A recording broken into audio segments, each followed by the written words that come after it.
Hi everybody, it's Mrs. Bachman, and today I'm going to help you work on your Western Settlers notes.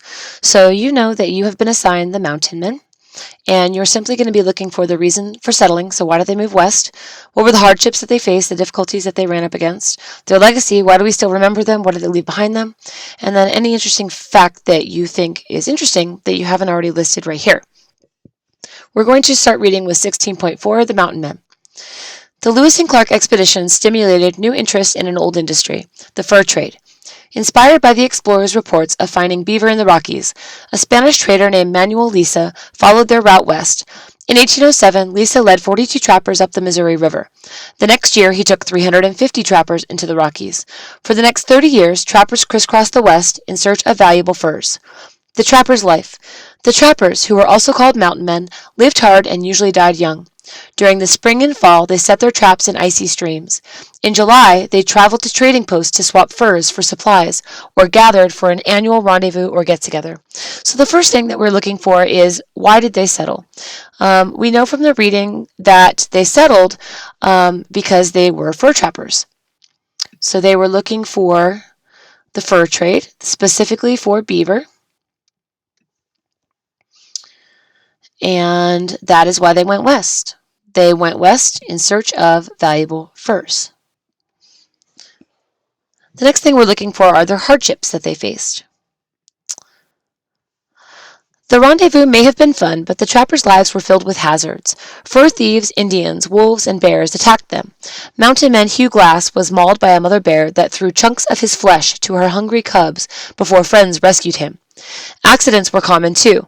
A single misplaced step on a mountain or a misjudged river rapid often meant sudden death. Disease also took a heavy toll.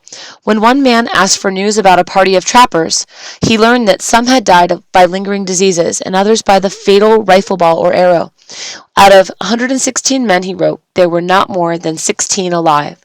And so they dealt with a lot of hardships. We know that they lived hard, right? And they usually died young.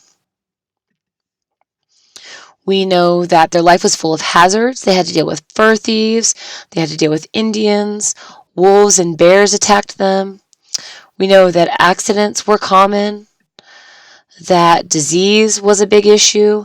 And so you're going to take all this information and you're going to put it into your notes here as hardships.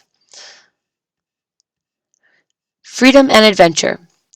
Trappers braved this dangerous way of life because of the freedom and adventure it offered. A good example is Jim Beckworth, an African-American from Virginia, who became a fur trapper and explorer. While hunting beaver in the Rockies, Beckworth was captured by the Crow Indians.